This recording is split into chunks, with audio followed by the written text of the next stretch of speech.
Hechos 20, 13 al 38, son varios versículos, pero no hay yo creo que podemos hacer esto rápido. También, si necesitan la hoja del bosquejo, a favor de levantar su mano para que los hermanos pueden ir repartiéndolo y dándolo.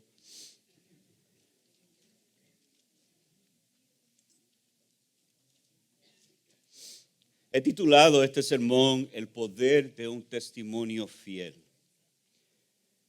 Primera de Corintios capítulo 10 nos enseña a nosotros que en el Antiguo Testamento Israel fue un ejemplo para nosotros, de igual manera para bien y para mal, que no debemos de hacer y que sí debemos de hacer. Pero yo no creo que está limitado al Antiguo Testamento, yo creo que también en el Nuevo Testamento, especialmente el libro de los Hechos, hay mucho que podemos aprender del ejemplo de Pedro, de Juan y del apóstol Pablo, la cual se habla bastante de él. Y una de las cosas que vemos de la vida de Pablo, del apóstol Pablo, él no es un hombre perfecto, y yo quiero aclarar eso. Él es un pecador que necesita y depende de la gracia de nuestro Señor Jesucristo. Pero algo que sí vemos es que el hombre es un ejemplo para la iglesia.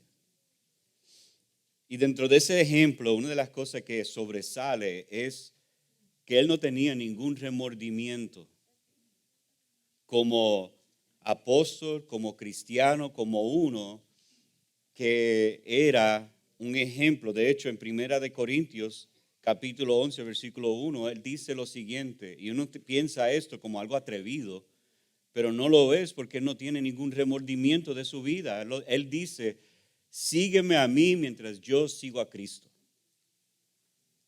Qué atrevido, ¿verdad? O es atrevido o él no tiene ningún tipo de remordimiento en su vida que pueda decir que él tenga algún escándalo que no debe de seguirlo. Y amados, el estándar para el cristiano no es que nosotros continuamos en el pecado bajo la esclavitud del pecado. A lo contrario, la demanda del cristiano es que seamos sal y luz, ejemplos al mundo de cómo debemos de vivir. ¿Alguna vez tú has tomado alguna decisión que después de tomarla te da remordimiento? Ya sea la compra, te compraste algo caro, después llegaste a tu casa y dijiste, ay, el pagaré va a llegar. O quizá te mudaste a Oklahoma sin saber que aquí hay tornados y después te dio algún tipo de remordimiento cuando empezaron a dar los anuncios que va a llegar un tornado cerca.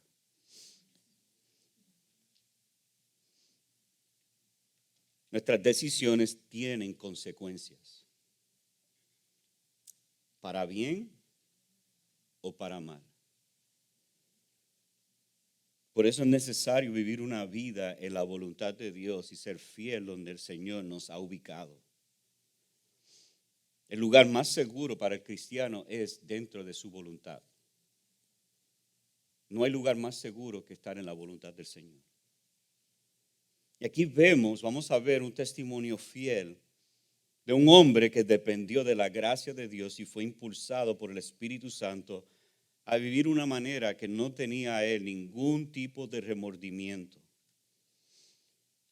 El tema central de hoy es que vamos a ver cómo vivir una vida sin remordimientos.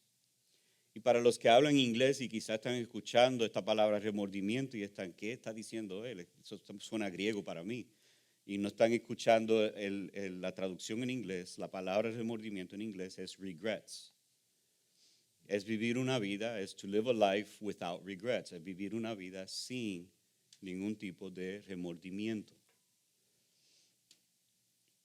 Así que si tienen su Biblia en Hechos capítulo 20, vamos a dar lectura del 13 al 38. Si estás allí, digan amén. Vamos entonces a leer en el nombre del Padre y del Hijo y del Espíritu Santo. Y dice así. Entonces nosotros, adelantándonos a tomar la nave, salimos para Asón con el propósito de recoger allí a Pablo, pues así lo había decidido, deseando él ir por tierra hasta Asón. Cuando nos encontró en Asón, lo recibimos a bordo y nos dirigimos a Mitelén. Saliendo de allí, el día siguiente, llegamos frente a Quío. En el otro día, atracamos en Samos, habiendo hecho escala en Trogilio. Al día siguiente llegamos a Mileto, porque Pablo había decidido dejar a un lado a Éfeso para no detenerse en Asia, pues se apresuraba para estar en Jerusalén el día de Pentecostés si le era posible. Desde Mileto mandó llamar o mandó mensaje a Éfeso y llamó a los ancianos de la iglesia. Cuando vinieron a él, les dijo: ustedes bien saben cómo he sido con ustedes todo el tiempo, desde el primer día que estuve en Asia.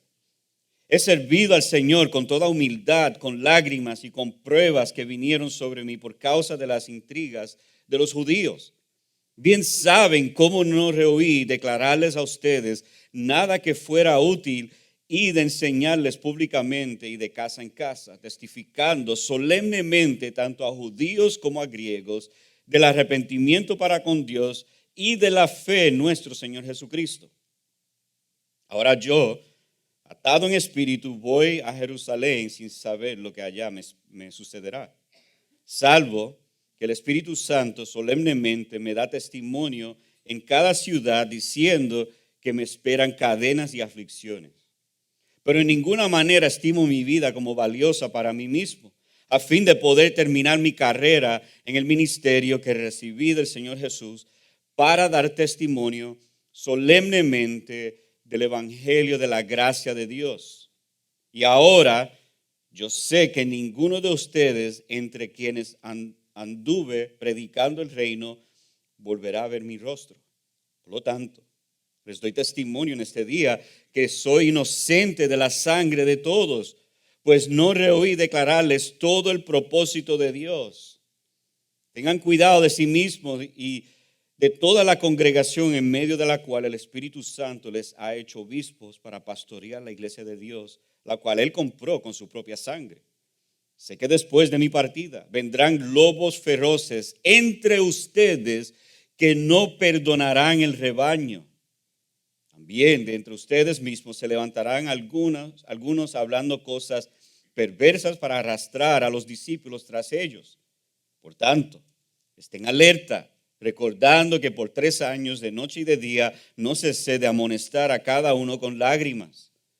Ahora les encomiendo a Dios en la palabra de su gracia, que es poderosa para edificarlos y darles la herencia entre todos los santificados. Ni la plata, ni el oro, ni la ropa de nadie he codiciado. Ustedes saben que estas manos me sirvieron para mis propias necesidades y las de los que estaban conmigo. En todo les mostré que así, trabajando, deben ayudar a los más débiles y recordar las palabras del Señor Jesús que dijo: más bienaventurado es dar que recibir. Cuando Pablo terminó de hablar, se arrodilló y oró con todos ellos. Y comenzaron todos a llorar desconsoladamente. Y abrazando a Pablo, lo besaban. Estaban afligidos, especialmente por la palabra que había dicho de que ya no volverían a ver su rostro. Y lo acompañaron hasta el barco.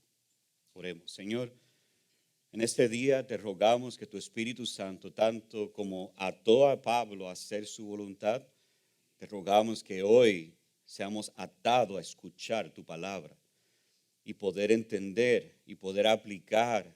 Y si hay alguno hoy que nunca ha recibido a Cristo como su único Señor, que tú abres los ojos de su entendimiento y que puede ver a la hermosura y gloria de Jesucristo y querer ser salvo en este día, Señor.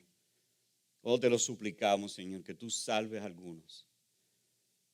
Sabemos que solo tú puedes salvar, pero también sea con este pobre y triste pecador y que pueda hoy proclamar tu palabra con toda la verdad y con todo el peso que demanda.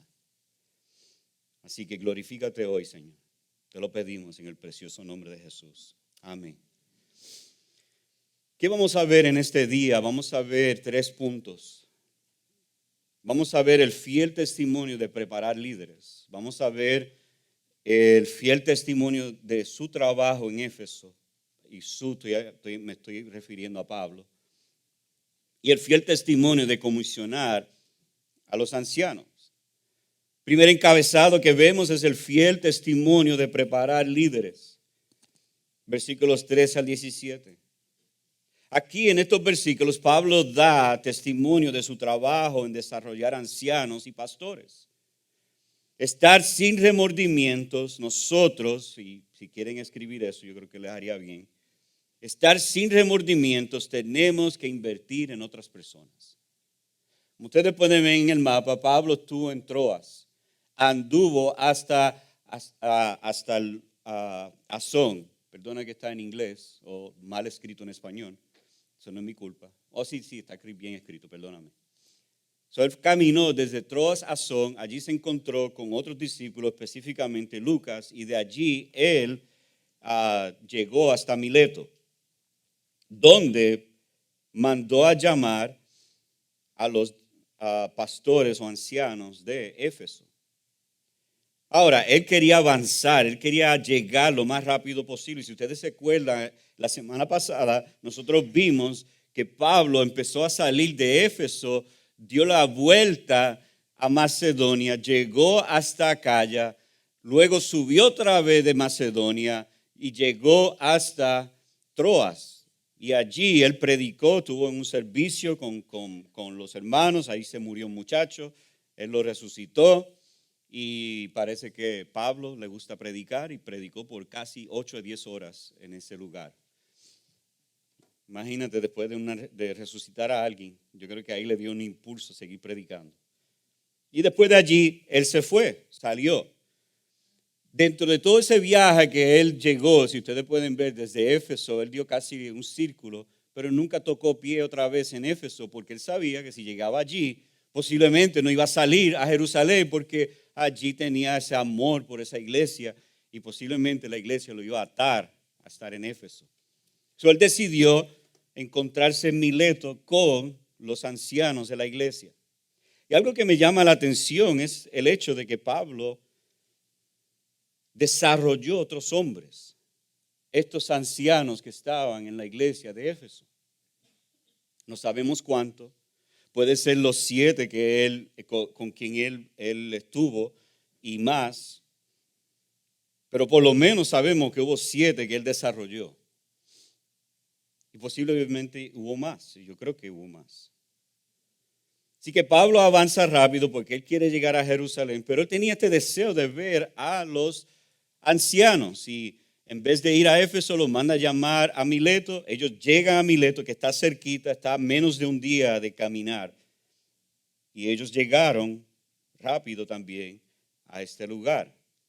Yo quiero dar una pausa aquí porque yo creo que vale la pena decir algo sobre lo que vemos en este viaje de Pablo. Hay una observación que yo veo y es, nosotros debemos de estar ocupados en la preparación de discípulos. Esto no es un trabajo de un solo hombre, esto es un trabajo eclesiástico, es decir, es de la iglesia. Es la iglesia quien tiene el encargo de hacer discípulos. Por ejemplo, si eres cristiano, tú debes ir pensando en quién puede enseñar cómo vivir la vida cristiana e invertir en esa persona. Todo creyente, no importa cuán nuevo eres en la fe, puedes influenciar a alguien en la gracia del Señor. Muchas veces nuestras conversaciones son de fútbol, de baloncesto y de muchas otras cosas que, aunque no son malas en sí, no aprovechan. Ayer tuvimos un tiempo Yo creo que fue un tiempo hermoso en la palabra con los hombres. Hubo unos 27 hombres aquí. Yo sé que no llegamos ni a la mitad de lo que estuvieron las mujeres. Pero hermanos, vamos para adelante, ¿verdad? Así que tuvimos un tiempo muy hermoso.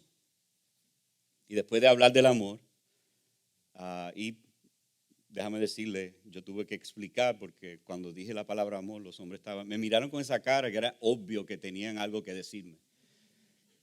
Pero eso de amor es para las mujeres, para qué va a estar enseñando esto entre hombres? Y pues yo le enseñé cómo Jesús y otros, cuando Jesús enseñó sobre el amor, él está hablando a muchos hombres, así que no hay problema hablar del amor entre hombres. Hablamos de eso, salimos, fuimos a comer y como siempre mucha carne, porque nos gusta la carne. Y ahí estuvimos hablando y yo estuve en una mesa con algunos hermanos y yo a propósito, ellos trataron de cambiarme la conversación, yo me quedé enfocado en lo que era el tema. Y hablamos de ejemplos y cosas que cómo podemos aplicar el amor. Y de verdad salimos de allí edificados. Yo salí edificado de escuchar algunos de los retos que algunos hermanos tenían de cómo aplicar el amor. Ahora, las conversaciones podían ir y no hay nada malo en construcción, en deporte y muchas otras cosas más. Pero a veces tenemos que ser intencionales y mantenernos en la palabra, porque eso edifica. Y eso es una manera de hacer discípulos.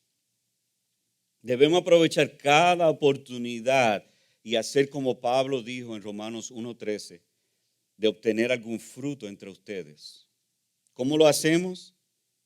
Pues Pablo nos enseña en Romanos 1:15, donde él habla del Evangelio. A través del Evangelio es como nos edificamos unos a otros.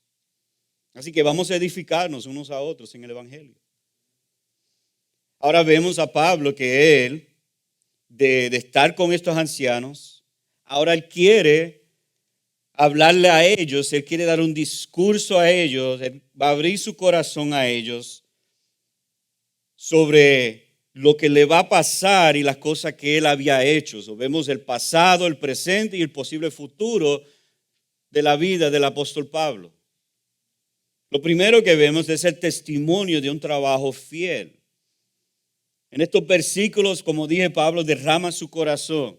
Y para vivir una vida sin remordimiento, tenemos que hacer nuestro trabajo de manera fiel por medio del Espíritu Santo, fiel al Evangelio y ser inocente que lo hicimos con una conciencia clara. Muchos de nosotros a veces tenemos remordimiento porque no estamos obrando en la iglesia local. Y Pablo nos muestra a nosotros y nos da algunas lecciones cómo nosotros debemos de trabajar en nuestra iglesia local. Lo primero que vemos es el testimonio de un trabajo fiel. Estamos en el segundo punto, en el segundo encabezado, fiel testimonio de su trabajo en Éfeso, del versículo 18 al 27. Ese testimonio de un buen trabajo, un trabajo fiel del 18 al 21, él comienza hablando de su servicio al Señor, versículos 18 al 19. Y vemos tres lecciones que Pablo nos da en el versículo 19. Déjame llamarle la atención a ese versículo. Lo voy a leer. He servido al Señor con toda humildad, con lágrimas y con pruebas que vinieron sobre mí por causa de las intrigas de los judíos. Tres cosas vemos aquí, tres lecciones que Pablo nos enseña cómo servir al Señor. Número uno, debemos servir con humildad.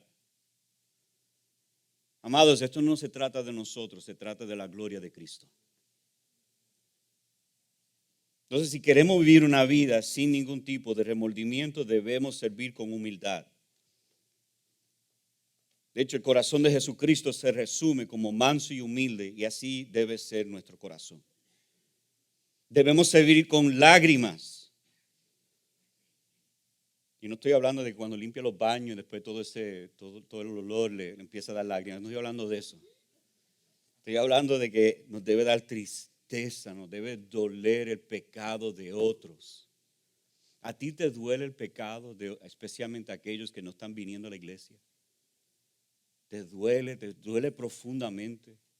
Te duele el pecado que estamos viendo a través de nuestra ciudad. Debemos servir con lágrimas. Jesús era un hombre de dolores, un hombre quebrantado. Él sirvió por 3 años su ministerio con tristeza. Pero también debemos servir con pruebas. Aprender a ver las pruebas como providenciales para nuestro bien y para mantenernos humildes. Esto es duro. Vivir en la tierra sin Cristo es difícil. Pero vivir en la tierra con Cristo es difícil, pero Él nos empodera. Y va a venir pruebas, va a llegar dificultades. Quizá alguno de ustedes está ahora mismo en una prueba difícil. Déjame decirle lo que dice John Piper acerca de las pruebas. ¿Están listos? No menosprecie tu prueba, porque Dios está obrando algo mucho más grande en tu vida que tú te puedes imaginar. Tenemos que servir aún en medio de nuestras pruebas. Servir a nuestro Señor vendrá con pruebas, va a venir con dificultad. Pero mayor es aquel que está con nosotros que está en el mundo. Pero no solamente vemos que Pablo, en su testimonio de un trabajo fiel, él muestra su servicio y nos enseña a nosotros cómo servir. Pero vemos en su predicación también, versículo 20, cómo él les proclamó a ellos.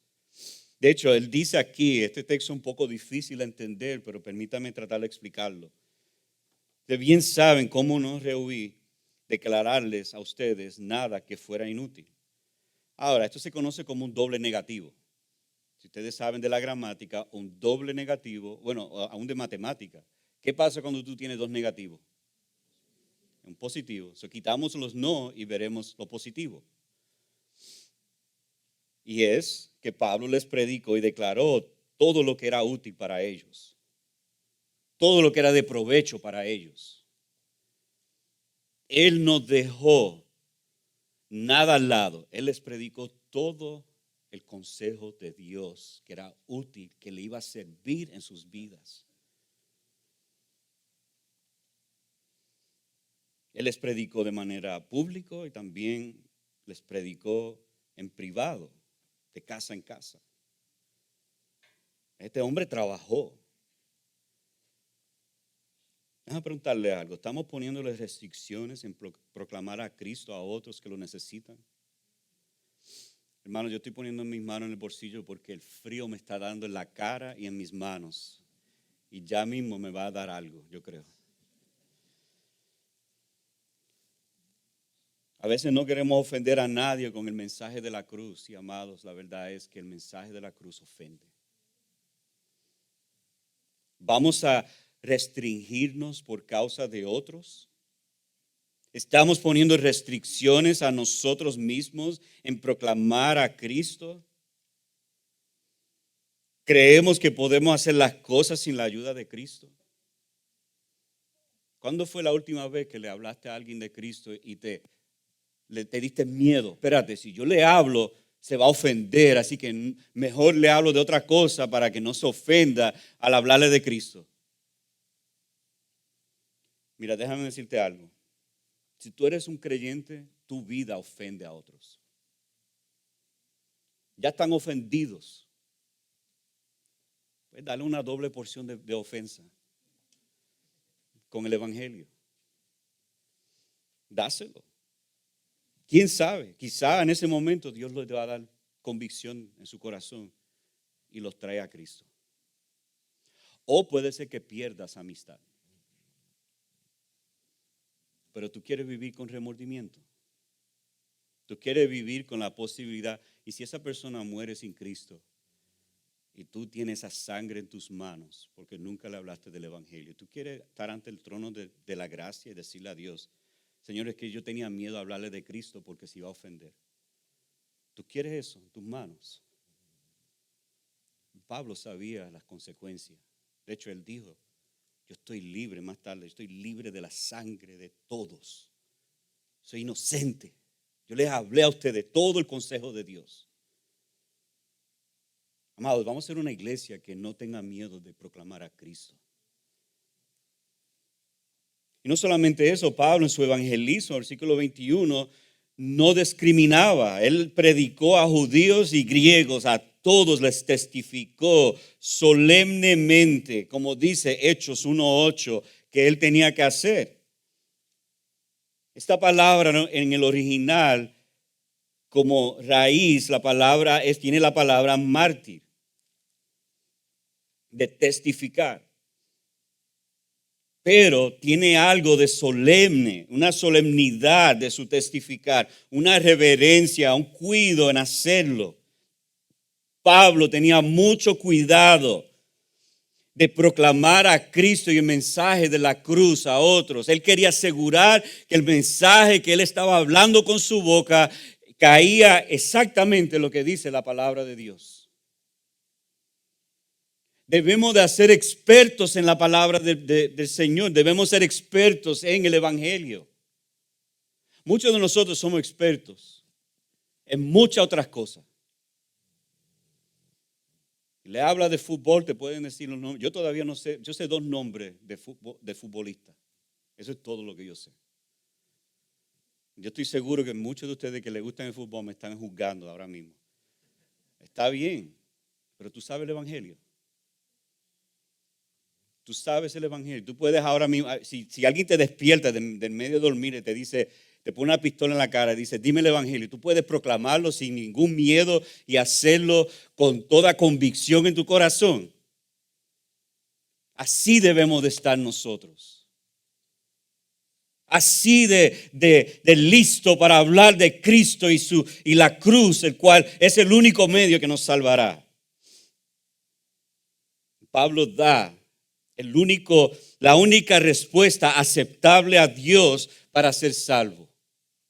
Él predicó, dice el texto, miren conmigo, el arrepentimiento para con Dios y fe en nuestro Señor Jesucristo. Es la única respuesta. La única respuesta aceptable a Dios para la salvación. Tienes que arrepentirte de tu pecado. Tú tienes que virar de lo mal que estaba haciendo hacia Cristo en fe. No puedes continuar en tu pecado. No puedes seguir en tu pecado. Tú tienes que arrepentirte. Tú tienes que creer en Jesucristo. Es el único medio para ser salvo. Cuando evangelizamos no debemos discriminar y hacer acepción de personas. Ay, que yo no hablo bien el inglés, pues aprenda. Tú tienes un compañero de trabajo que no sabe, que solo habla inglés, háblale, busca la manera de hablarle, darle un tratado, llama a un hermano, haga todo esfuerzo posible para que ese evangelio le llegue a él en sus oídos. Todos están muertos en sus pecados y delitos y todos necesitan a Cristo. Tenemos que evangelizar o testificar de manera solemne, con precisión el evangelio del Rey de Reyes y Señor de Señores. Él demanda que Él sea proclamado como el único verdadero Dios, el único verdadero Rey, el único que puede salvar a todo pecador. Él es el único que puede. Hay otro más. En Hechos 18:5 dice lo siguiente: cuando Silas y Timoteo llegaron a Macedonia, Pablo comenzó a dedicarse por completo a la predicación de la palabra, testificando solemnemente a los judíos que Jesús era el Cristo. Pablo no perdió oportunidad. Él atacó con el evangelio a todos los que estaban en Macedonia sin miedo. No hay otro Salvador. Jesucristo es el único. Y muchos del mundo no saben que Él es el único que puede salvar. Y quizá hay algunos aquí que no saben todavía que Jesús es el único que puede salvarnos de nuestros pecados. La única respuesta aceptable es el arrepentimiento con Dios y fe en nuestro Señor Jesucristo. Arrepentirse es dejar el pecado, ir a la dirección opuesta. Hay algunos que creen porque yo no fumo, yo no bebo, yo no salgo a los parties, yo no hago nada de eso, yo simplemente trabajo y llego a mi casa. Y te crees que eso te hace justo ante Dios. de porque tú no eres como los demás, que tú no robas, que tú moralmente hablando, tú te crees que estás bien. Déjame decirte algo que se conoce como rebeldía pasiva. ¿Sabes lo que es eso? Rebeldía pasiva es una rebeldía calladita. O déjame decirlo de esta manera, una rebeldía reverente. Donde en tu corazón tú te crees que lo sabe todo y tú crees que tu cristianismo, tu versión del cristianismo es la correcta y lo que nosotros estamos diciendo no encaja con eso. Así que yo voy a vivir mi cristianismo de mi manera. O sea, que la iglesia no me puede decir cómo yo voy a vivir mi cristianismo. Entonces yo vengo a la iglesia cuando me dé la gana, yo voy a servir al Señor cuando me dé la gana, yo voy a hacer limpieza, que mi grupo pequeño cuando me dé la gana. Eso es rebeldía pasiva. Y eso, déjame decirte, es suficiente para que tú vayas al infierno. De hecho, eso quizás peor que el drogadicto y el alcohólico. ¿No me crees? Los saduceos, los fariseos. ¿Tú sabes lo que ellos eran? Ellos eran rebeldes, pasivos. Ellos tenían suficiente conocimiento para ir directo al infierno. Ellos vivieron perfectamente. De hecho, Jesús hasta dijo, vive como ellos a los discípulos. Tú ves su vida, imítalo.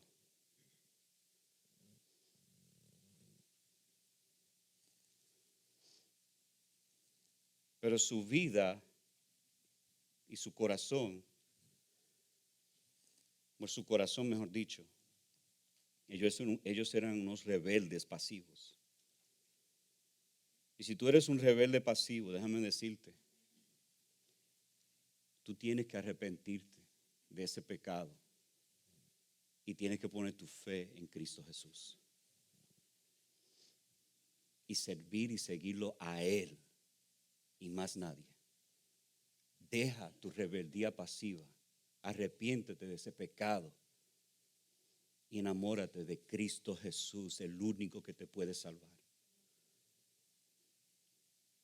No solamente vemos este testimonio de su obra, pero vemos el testimonio del Espíritu Santo, versículos 22 y 23. El Espíritu Santo estaba enviando a Pablo a Jerusalén. Él quería que él fuera. Versículo 22 dice que está atado en espíritu. Ahora, eso debe ser en E mayúscula. No sé por qué los traductores lo pusieron en E minúscula. Porque más adelante en versículo 23 dice, salvo el Espíritu Santo, solemnemente me da testimonio en cada ciudad, diciendo que me esperan cadenas y aflicciones. El mismo Espíritu que lo ató a Pablo a obedecerlo y ir a Jerusalén es el mismo Espíritu que le afirma a él que él tiene que ir a Jerusalén porque le espera cadenas y aflicciones. Imagínate si el Espíritu Santo te dice, aunque no habla así de esa manera, pero para este ejercicio vamos a pretender por un momento que el Espíritu Santo te dice a ti, yo quiero que tú vayas a este lugar, ya sea el lugar de donde eres o cualquier otro lugar. Y lo que te espera allí es sufrimiento. ¿Tú lo harías? Pastor, ahora la cosa está difícil. Pablo no, para nada, él dijo que no, él estaba dispuesto. De hecho, vamos más adelante que él estaba dispuesto a sufrir. ¿Por qué Pablo estaba dispuesto a sufrir? Versículo 24. Porque en ninguna manera estimo mi vida como valiosa para mí mismo, a fin de terminar mi carrera y el ministerio que recibí del Señor Jesús. Voy a parar ahí un momento. Tu vida es más valiosa para ti que para Cristo.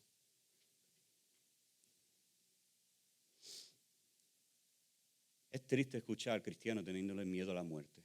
Y yo quiero decir esto con mucho cuidado. Pero déjame hablar del Evangelio. ¿Qué dice el Evangelio acerca de la muerte?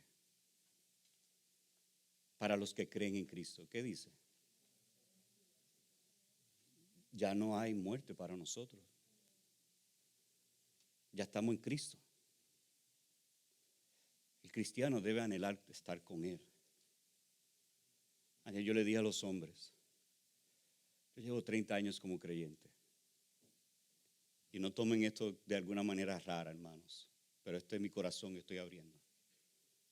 Yo llevo más de 30 años en sufriendo y estando en este camino. Ya yo estoy loco por verlo. Ya yo quiero verlo. Yo no sé cuántos más años el Señor tiene para mí. Pero ya yo quiero verlo. Yo estoy deseoso. Cada vez que estoy orando, yo pido esta cosa. Señor, ya, llévame contigo. Pero si tú quieres que yo esté aquí, dame fuerza. Yo todavía no entiendo cómo alguien puede. Yo entiendo esto lo que Pablo dice aquí. Su vida para él no lo toma como algo valioso. ¿Para qué? Si ya mi vida ha sido comprada en Cristo Jesús. Ya yo estoy seguro en Cristo Jesús. ¿Para qué entonces me voy a preocupar por mi vida si ya yo estoy en Jesús? ¿Para qué yo voy a tenerlo como valiosa si Cristo me ha pagado todos mis pecados con su sangre preciosa y me ha llamado su hijo para estar con Él para siempre? Oh, amado, mi deseo debe estar de poder estar con Cristo y verlo a Él y servirlo a Él mientras estoy aquí en la tierra. Pablo dice en Gálatas 2:20, con Cristo he sido crucificado y ya no soy yo el que vive, sino que Cristo vive en mí. Y la vida que ahora vivo en la carne, la vivo por la fe en el Hijo de Dios, el cual me amó y se entregó a sí mismo por mí. Y Jesús nos dice lo siguiente en Mateo 16, 24 y 25. Si alguien quiere venir en pos de mí, niéguese a sí mismo, tome su cruz y que me siga. Porque el que quiere salvar su vida la perderá. Pero el que pierda su vida por mi causa, la hallará. Vamos a perder nuestra vida por Cristo. Vamos a entregarlo por completo a Él y decir, Señor, llévame donde tú quieres llevarme. Yo soy todo tuyo y tú eres todo mío. Me entrego a ti, Señor. Nuestra vida no es nuestra. Cristiano, tu vida no te pertenece a ti, le pertenece al Señor. Si muero, me voy con Cristo, que es mucho mejor. Si vivo, para su gloria yo vivo. Pablo quiere terminar su carrera con gozo. Él dice en Filipenses 3, 12 al 14, no sé que ya yo lo haya alcanzado, que ya hayas llegado a ser perfecto, sino que sigo adelante a fin de poder alcanzar aquello por lo cual también fui alcanzado por Cristo Jesús. Hermanos, yo mismo no considero haberlo ya alcanzado, pero una cosa hago, olvidando lo que queda atrás y extendiéndome a lo que está delante. Prosigo hacia la meta para obtener el premio del supremo llamamiento de Dios en Cristo Jesús. Debemos anhelar terminar la carrera bien, donde sabemos que el Señor Jesús nos dirá algún día, bien y buen siervo y fiel, ven a la gloria de tu Padre. Yo anhelo escuchar eso. Señor, yo di todo para ti. Te di todo. Me extendí. Me esforcé, sufrí. Lo di todo para ti, Señor. No reservé nada para mí. Te lo di todo a ti. Y que Él diga, ven, buen siervo. Ven a descansar eternamente en mí. Ustedes anhelan escuchar esa palabra. Vívelo. Vívelo aquí. Eso no va a ser así al azar. Tú tienes que vivirlo como Pablo lo vivió. Él recibió este ministerio para que él pueda solemnemente dar testimonio, solemnemente del evangelio de la gracia de Dios. Qué privilegio es que Dios nos encarga a nosotros el evangelio de su gracia para compartirlo, testificarlos a otros. Es un privilegio. Él lo vio como un privilegio y Él dio su vida para hacerlo. Daremos nuestra vida para hacer lo mismo.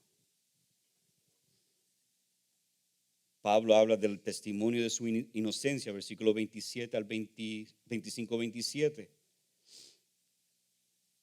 Él dice que ninguno va a ver su rostro más, y eso fue la causa de tristeza, vemos después, pero él dice que le da testimonio ese día. Si ustedes ven, él repite mucho la palabra testimonio y solemnemente.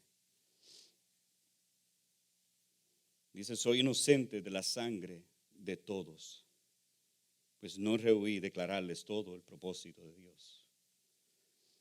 Pablo no tenía ningún resentimiento. Él estaba libre de la sangre de todos. ¿Tú eres libre de la sangre de todos tu familia? ¿De todos tus amigos, vecinos, conocidos? ¿Eres libre de su sangre, de la sangre de ellos? ¿Le has testificado solemnemente del evangelio de la gracia de Dios? Hágalo. Lo bueno, una de las cosas, yo no tomo esto como gracia barata, yo creo que es sabiendo nuestra condición pecaminosa, es que el Señor perdona nuestros pecados. Qué bueno saber eso, ¿verdad? Él sí nos perdona si nos arrepentimos de nuestros pecados. Vamos a arrepentirnos de la sangre que tenemos en nuestras manos y vamos a pedirle la gracia de Dios para proclamar a aquellos que están perdidos sobre las buenas nuevas de Cristo Jesús. Podemos arrepentirnos y Cristo nos dará la fuerza para hacerlo. Qué bueno es Dios, ¿verdad? Qué bueno ser. Pablo dice en 1 Corintios 15:10, pero por la gracia de Dios soy lo que soy. Y su gracia para conmigo no resultó vano. Antes bien, he trabajado mucho más que todos ellos, los otros discípulos, aunque no yo, sino la gracia de Dios en mí. ¿Tú sabes por qué Pablo pudo trabajar como él trabajó? Porque él dependió de la gracia de nuestro Señor Jesucristo. Finalmente vemos a Pablo comisionar a los ancianos. Aquí Pablo les da el encargo a los ancianos. Él se va, ahora le toca a ustedes cuidar la iglesia. Pablo amaba la iglesia local. Y por eso él da un encargo sobre ellos, que es fuerte. Es muy fuerte este encargo que le da a ellos. Y lo que yo veo aquí es no solamente este encargo, esta comisión hacia estos ancianos, pero un amor profundo por la iglesia local. Y yo quiero hacerte esta pregunta. ¿Tú amas tu iglesia local? Aún con todos nuestros defectos. Porque son muchos, yo sé. Porque yo estoy aquí. Y ya conmigo hay bastante defecto. Pero tú amas tu iglesia local, sinceramente. Hay algunos que siempre están buscando otras iglesias, siempre están buscando al otro lado, están buscando otro sitio. Déjame decirle, cualquier iglesia que tú vayas, tú vas a encontrar lo mismo. Pecadores que están redimidos por la gracia de Dios. Tú vas a encontrarlo en todos lados. De hecho, no vas a encontrar ni uno perfecto. Ni uno. Todos tienen la misma condición que tiene usted, que tengo yo. Y que están todos quebrantados por el pecado y buscando un Salvador que los salve. Pero Pablo amaba a esta iglesia. Y él le da 3 cosas a ellos que son muy importantes que yo creo que aplica hoy día. Número 1, los manda a cuidar la iglesia. Pero él manda a cuidarlos de un enemigo, no externo, sino un enemigo interno. ¿Qué cosa, verdad? Generalmente el enemigo viene de afuera, ¿verdad? Pero Pablo les dice, no. Entre ustedes vendrán lobos rapaces. Miren el texto, versículo 28 al 31. Dice, ten cuidado de ustedes mismos y de toda la grey. En otras palabras, cuídate tú mismo y cuida la grey. Y después le dice, el Espíritu Santo es quien los ha hecho ustedes obispos y pastores para pastorear la iglesia de Dios. Y le dice del precio que se pagó para comprar la iglesia fue la sangre de Jesucristo. Y debemos de recordar eso siempre. La iglesia es redimida con un precio que es sangre de Cristo Jesús, la cual es preciosa y eternamente valiosa para salvarnos y sanarnos a nosotros de toda maldad. Después él dice esto, versículo 21. Mira qué cosa. Esto sí que se pone interesante. Vendrán lobos feroces de entre ustedes que no perdonarán el rebaño. 2 veces lo repite y también en el versículo 30 lo dice. Generalmente los lobos no vienen de afuera, vienen de adentro. Así que tenemos que tener cuidado de nosotros mismos, que nosotros podemos ser uno de esos lobos. O de otros que pueden también ser ese lobo dentro de la iglesia.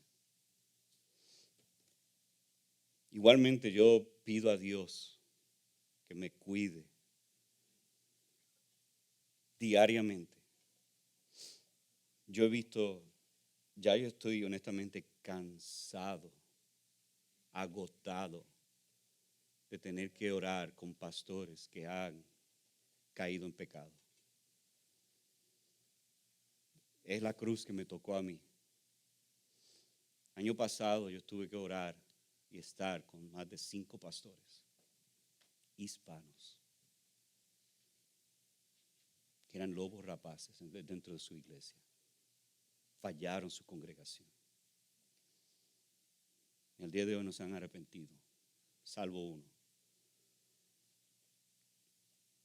Están adentro. Puede ser yo espero que no. Puede ser cualquiera. Cuidemos, amados hermanos. Ten cuidado que te crees que estás firme, que no caes. Pablo dice, estad alerta y persevera en amonestar. Mientras estamos cuidándonos unos a otros, podemos evitar que los lobos vengan. Que por 3 años él estuvo ahí amonestando con lágrimas. Cuida la iglesia, amados hermanos. Cuida esta congregación. Cuídala. Te suplico por amor a Jesucristo. Cuidémonos unos a otros. En amor y gracia. No bajo legalismo, sino bajo Cristo. Y Pablo ahora los encomienda a Dios, encomendó a Dios y la palabra de su gracia, versículo 32. Los encomendó no solamente a Dios y su palabra de gracia, es decir, que mantente en la palabra de su gracia, en las escrituras, mantente en tu relación con Dios. Pero también, además de su vida personal con Dios, también les encomendó a no ser perezosos, versículos 33 a 35. Versículo 33, él dice, cuidado con la codicia. Él mismo no codició nada de ninguna otra persona. Entonces nosotros tenemos que cuidarnos de la codicia como iglesia. Si hemos de vivir una vida sin remordimiento, tenemos que cuidarnos de la codicia. De que trabajemos por nuestras necesidades, no para abandonar la fe. Muchos trabajan para obtener cosas en vez de sus necesidades. No, eso no está bien. ¿Por qué? Porque es mejor dar que recibir.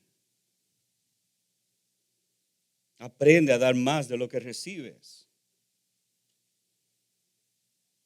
Ayudar a los débiles. Trabajar con tus manos. No para obtener más cosas, sino para ayudar a otros. Muchas veces lo que trabajamos es para obtener más cosas. Queremos nuestro castillo, nuestro sueño americano. ¿Tú sabes lo que va a pasar con tu sueño americano cuando tú mueras? No te lo va a llevar. No sé si ustedes saben quién es Rockefeller. Él era un hombre en los años, en el principio del siglo XX. Él era el hombre más rico del mundo. Cuando él murió, alguien le preguntó, oye, ¿qué él dejó? Y él dijo, lo dejó todo. No se llevó nada. El hombre más rico del mundo no se puede llevar nada cuando muera. Polvo vinimos, al polvo volveremos. No hay nada que tú te puedes llevar, pero tú sabes, sí, no te puede llevar nada físico, pero sí te puede llevar algo espiritual. Jesús habla de nuestro tesoro, está en el cielo. Y dice, no trabaje para obtener tesoro aquí en la tierra, sino trabaja para obtener tesoro en el cielo. Y a veces al revés. Trabajamos, nos afanamos para tener tesoros aquí en la tierra y en el cielo no tenemos ni tesoro. Lo que tenemos es la migaja que le damos a Dios. No, que eso cambie, amados. Mejor es dar que recibir. Eso es muchísimo mejor. Después vemos el amor en la iglesia, versículos 36 y 38. Pablo ora con ellos, expresando su amor por ellos. Que se mantengan fieles. Lloraron juntos y le mostraron afectos. Romanos 12, 15 al 16 dice, gócense con los que se gozan, lloren con los que lloran, tengan el mismo sentir unos con otros. ¿Cuándo fue la última vez que un hermano que estaba dolorido, tú te sentaste al lado, hermano o hermana, mujer en mujer, hombre con hombre, donde lloró, dolió por algo profundo y te sentaste al lado y lloraste con ellos? Estaban afligidos porque no lo iban a volver más. Esto es una expresión de un amor profundo que tenían uno por los otros. Una de las cosas que yo me deleito, y yo sé que esto suena casi raro, en mayo, por lo general, nosotros tenemos servicio de comisión. Ustedes saben lo que estoy hablando, ¿verdad? En ese servicio de comisión nosotros oramos por estos plantadores que van a ir a salir a plantar. Y este año tenemos uno que vamos a enviar. ¿Y qué pasa? ¿Qué hacemos nosotros? Lloramos. Nos duele. Yo lo veo. Yo estoy aquí a veces y cuando yo les digo a la iglesia, pasen aquí para saludar a estos hermanos que se van a ir. Yo lo he visto con mis propios ojos. Hasta algunas hermanas y hermanos llorando antes de llegar aquí. Ya están tomocosos y llenos de lágrimas. Se abrazan y se aman y te voy a extrañar, pero voy a orar por ti. Yo, honestamente, yo también lloro ahí, pero me da una alegría de ver eso. ¿Tú sabes por qué? Porque la iglesia ama. Es una demostración a todos que esta iglesia ama. Amados, no deje que eso nos llene la cabeza de orgullo, sino que eso nos humilla a nosotros a continuar la carrera que Dios nos ha llamado a hacer. Oremos unos por los otros. Lloramos con los que lloran. Nos sentimos afligidos cuando uno se va. Y así cumplimos entonces tener una vida sin remordimiento. Una vida sin remordimiento es una vida que se esfuerza de preparar a discípulos y a otros. Para resumir todo. Una vida sin remordimiento es uno que es fiel en vida y en comunicar el evangelio de Jesucristo. Y una vida sin remordimiento es una vida que es fiel a su iglesia. Yo creo que si hacemos estas tres cosas, haremos bien y no vamos a tener remordimiento, sino gozo de ser parte de una iglesia que está movilizando y enviando a otros para alcanzar a Cristo. Hoy celebramos una iglesia que está alcanzando, haciendo esfuerzo para alcanzar a Lot. No vamos a parar de hacer eso, amados. Mi oración es que de aquí salga algunos y que otros afuera también podemos conseguir para seguir preparando, para enviar, para que Cristo sea conocido hasta el fin del mundo. Acompáñame, vamos a orar.